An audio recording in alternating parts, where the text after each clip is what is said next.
All right, I've taken this over to my disc sander, and you can see that that's just smooth and level as a whistle, and they fit in there just perfectly, okay? But to make it even better, I'm going to take my little fishtail gouge here. First of all, I'm going to gouge around that hole, and then I'm going to create just a little pocket here. Not a very deep pocket, just a little pocket right there. That's going to hold more glue than it would if it was left flat. And then I'm going to do the same thing here. You don't have to do a lot, just a little bit. That's just going to create a little pocket of glue there. Now I'm going to test it one more time.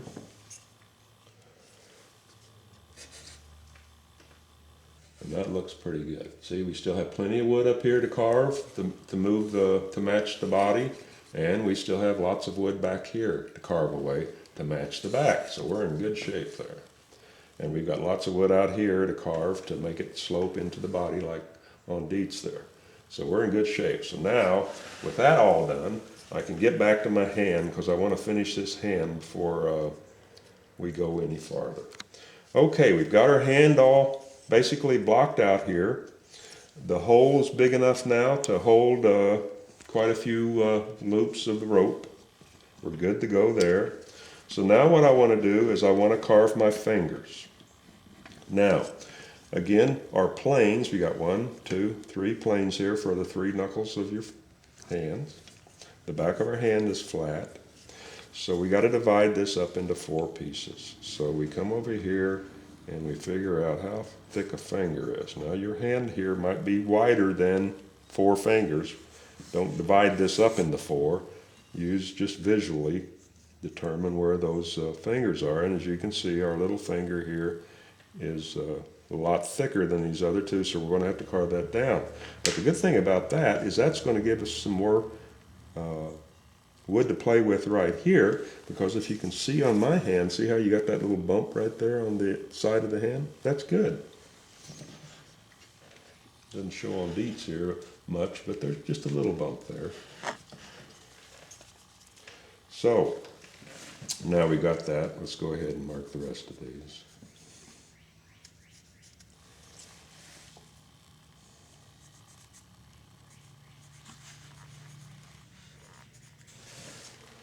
All right.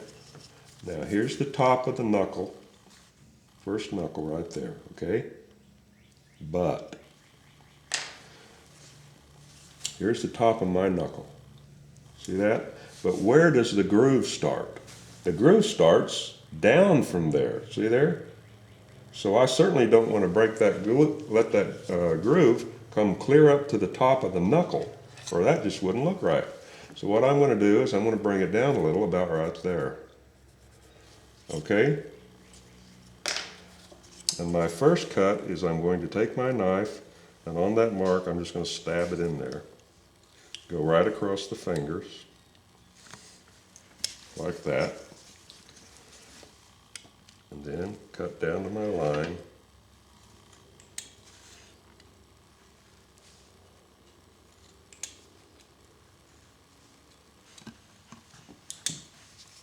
And just work my way on down the hand.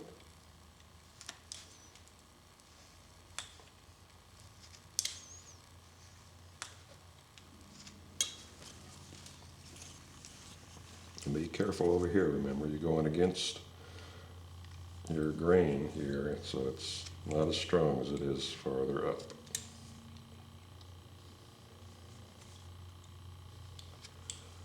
And while I made a pencil line, I'm not necessarily following it because I'm judging where I'm cutting based on the other fingers.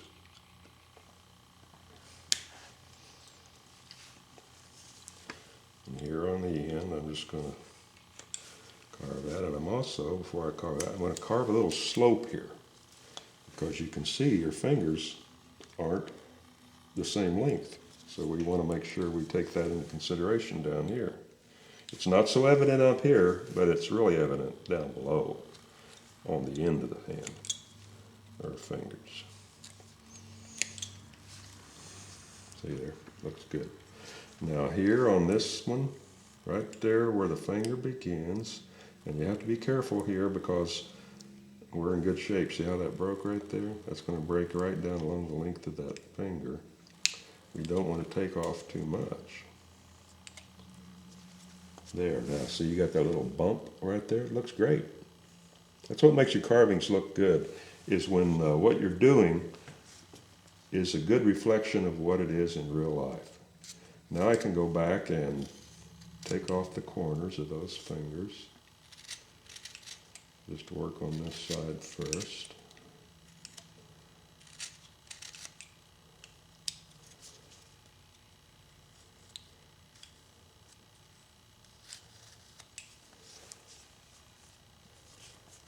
Take off a little more here. Take off the corner. Come in here. Now a lot of this in here is going to be hidden by that rope, but still we want to indicate those fingers a little bit. Because the grain runs crosswise down in here, you can do that pretty easily.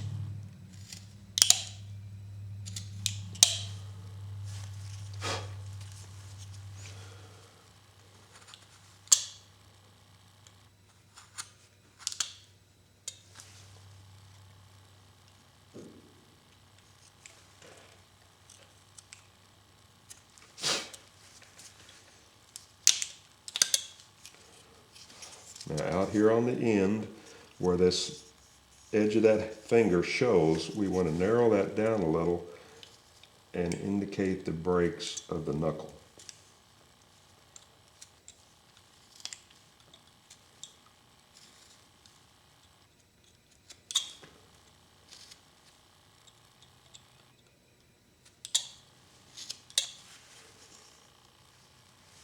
There, see, that looks good.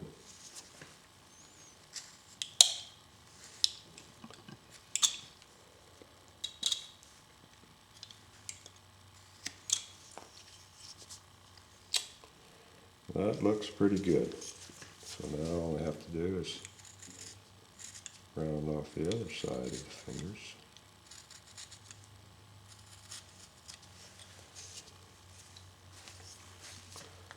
Carve away those pencil lines.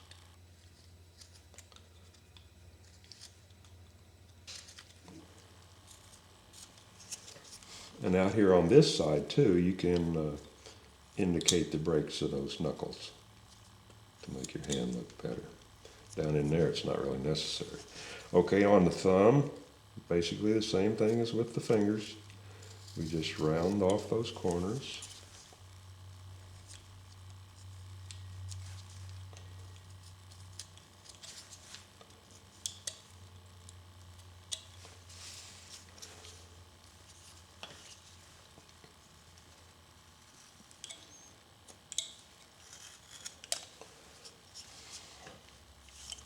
I'm going to deepen this muscle in here just a little bit, make it look better. Again, I want to do all this, do as much of this as I can, because once that arm is glued on there, that hand gets into such a position it is really hard to work with. There, that looks good. Now I'll round off the end of the thumb.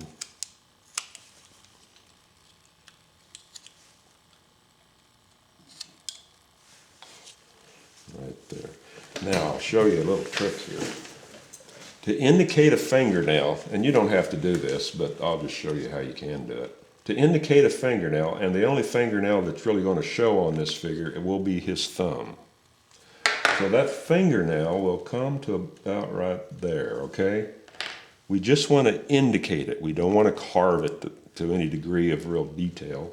We just want to indicate it. So I'm just going to take my knife, stick it in there like that, and spin it around. And that's all you have to do. Looks good.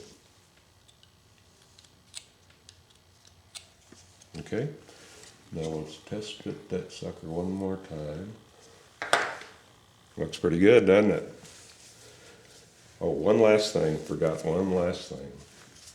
With my little gouge here, this is just a flex tool gouge. See, it's not much to it there. It's very shallow. Look at the back of your hand. See these tendons? 1, 2, 3, 4 tendons coming up there, and there's a little valley between them. And here on the thumb also there's a little valley right there. Well, we're going to indicate that with this, and it's very easy to do. I start with the center one, about right there, and just make a gouge like that. Work that one back towards the middle of his hand. See how much better that makes your hand look? And on the thumb, I do it here, but I make it a little deeper than the others.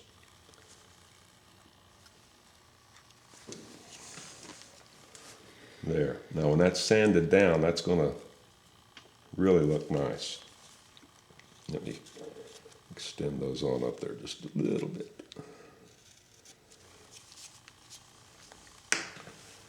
On there so you can see it again.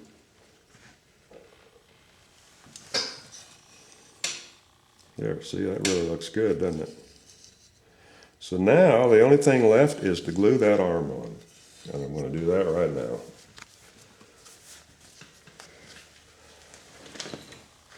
So I got my rubber band here, and my inner tube. Got my wood glue. Like I say,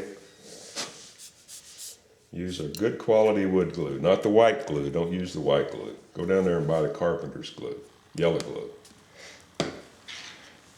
Okay, I'm going to pull this thing out of here.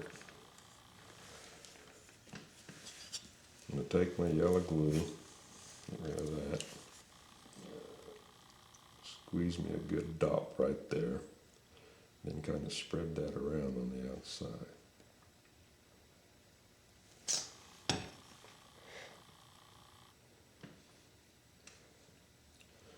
Make sure I get it on all the surfaces that are going to be glued.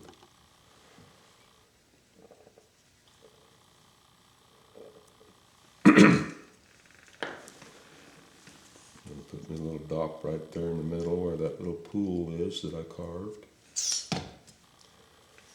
I'm going to put my dowel in there.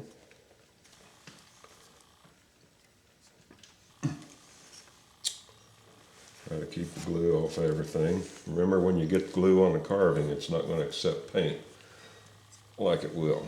Oops. Push that back up where I want it. Then I'm going to take this and run her down through there.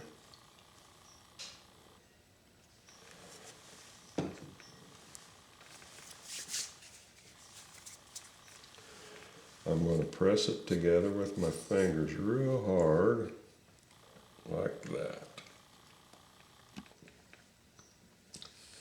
Okay, now that those two little pockets that we carved, they're going to sort of act as a suction cup, and they're going to hold this arm together long enough for me to run over and get a wet brush and wipe off all that squeeze out, okay? And I'm going to do that right now. I've wiped off all the squeezed out glue. Now when I put this strap on there, that's going to squeeze out a little more, but that's okay. We got rid of most of the excess. All right? Now, like I say, we have uneven edges here. So if I went over and got a regular clamp, I've got one angle going over here and I got another angle going over here. So when I clamp the thing together, it's going to grab it like that and it's going to pinch it. And when it does that, it's going to hold it together up here at the top, but it's going to open it up down here at the bottom. Well, I don't want that. I want that whole area there held down equally across there so that edge will disappear. So this thing here, by wrapping it around there, every time you take a wrap, the vise of this thing the vise that this thing creates gets stronger and stronger and stronger, and even when you set it on the table, it just keeps getting stronger because that rubber wants to go back to its original position. So here we go. Oh, telephone. Judy, answer that phone, please. So I just keep wrapping. Yes. Right.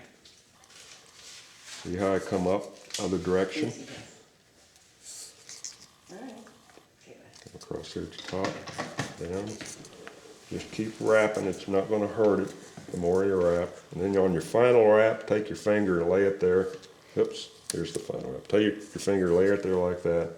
Come up here like this. Whoa, come back here.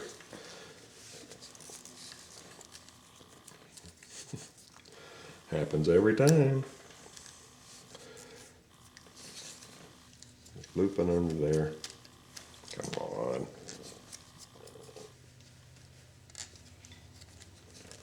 Pull your finger out, and there you go. Make sure you got her lined up, which we do. And just set that thing aside to dry. See, it's perfectly flat all the way around. You cannot beat this method of gluing things together. And you can use bigger straps for bigger jobs, littler straps for littler jobs. It just works. So now we're going to set that thing aside to dry. And we'll come back the next time, take the strap off, carve that down, and bet you $1 when I get through you won't be able to see that joint, except for a real minute little old blue line, which is going to be completely covered when we paint the figure. So until the next video, I'll see you later.